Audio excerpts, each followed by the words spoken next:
hotel dito ng FJ Moto Thanksgiving party natin. Ayan, daming mga tao dito. Ayan yung mga guests natin for tonight.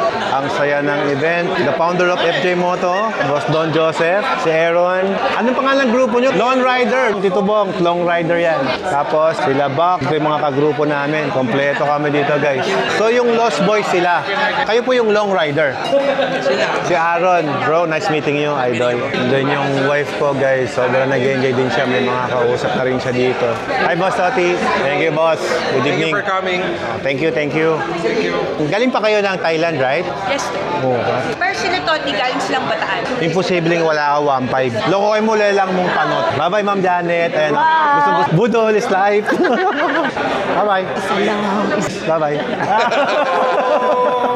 Thank you, bro. Thank you. Ingat sa pag-uwi. Salamat po. Salamat. Okay, so dito na natapos ang ating Ducati Fellowship. Sobrang naman nag-enjoy kami. Nag-enjoy ka ba, boss? Ayan, so we meet lots of friends here.